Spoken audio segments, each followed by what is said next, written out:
మాయా బంగారు చేప. ఒకరోజు సముద్రంలో ఎదురు ఈదుకుంటూ ఒక మాయా చేప నదిలోకి వచ్చింది. అక్కడ కనిపించిన రంగురంగుల పువ్వులు, పచ్చని చెట్లను చూసి ఆనందంతో నీటిపై ఎగురుతూ కేరింతల కొట్టసాగింది.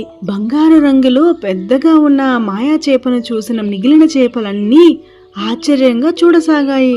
వేట కోసం అదే సమయంలో పడవ పైన వేట కోసం జాలరి బాలుడు వస్తూ ఉండటం చూసిన ఆ చిన్న చిన్న చేపలు వేగంగా అక్కడ నుంచి జారుకున్నాయి. అతని రాకను గమనించని మాయా చేప మాత్రం వలలో చిక్కుకుపోయింది. ఆ చేపను చూసి జాలరి ఇలా అన్నాడు, హాయ్ హాయ్, ఎంత పెద్ద చేపో! దీనిని ముక్కలుగా చేసుకుని ఎండబెట్టుకుని తింటే చాలా రోజులు సరిపోతుంది. జాలరి బాలుడా, నన్ను చంపకు, నేను నీకు సహాయం చేస్తాను అన్నది ఆ చేప. సహాయం చేస్తావా? ఏం సహాయం చేస్తావు? అయినా ముందు నిన్ను ఇంటికి తీసుకొని పోవాలి, లేకుంటే నీటిలోకి జారిపోతావు, మళ్ళీ దొరకవు అని ఆ జాలరి బాలుడు పడవను ఒడ్డుకు పోనిచ్చాడు. అడవిలో కొంత దూరం నడిచి ఇంటికి చేరుకున్నాడు. నీటి తొట్టెలో ఆ చేపను ఉంచి ఇలా అన్నాడు, చేపా, సాయం చేస్తాము అన్నావుగా, ఇప్పుడు నాకు బాగా ఆకలిగా ఉంది, ఏం చేయగలవు? వెంటనే అతని ముందు రకరకాల ఆహార పదార్థాలు ప్రత్యక్షమయ్యాయి. హాయ్ హాయ్, భలే భలే మాయా చేప, ఇవన్నీ నువ్వే తెప్పించావా? అవును బాలుడా, నీకోసమే ఇవన్నీ తెప్పించాను, తిను. నాకు ఇష్టమైనవన్నీ ఇచ్చావుగా, ఇక నేను ఏమీ చేయనులే. ఇక నుంచి మనమిద్దరం మంచి మిత్రులం.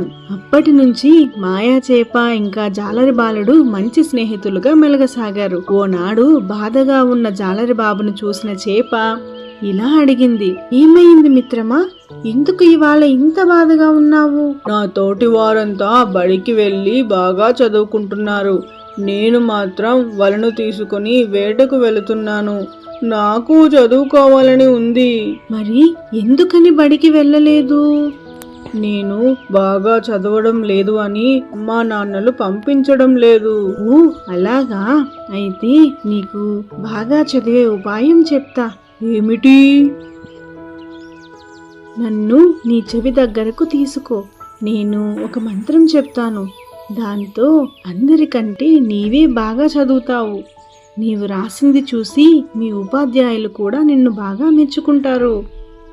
అలాగా, అయితే వెంటనే చెప్పు అని చేపను తీసుకొని చెవి దగ్గర పెట్టుకున్నాడు. చేప చెవిలో మంత్రం చెప్పింది. నిజంగానే ఆ తరువాత నుంచి ఆ బాలుడు బాగా చదవసాగాడు. స్కూల్లో బహుమతులన్నీ అతనికే రాసాగాయి. అతన్ని అందరూ మెచ్చుకుంటూ ఉంటే అతడు చాలా సంతోషించాడు. చేప మిత్రమా, నేను చాలా ఆనందంగా ఉన్నాను, నాకు ఇప్పుడు సరదాగా నదిలో విహరించాలని ఉంది అని అన్నాడు.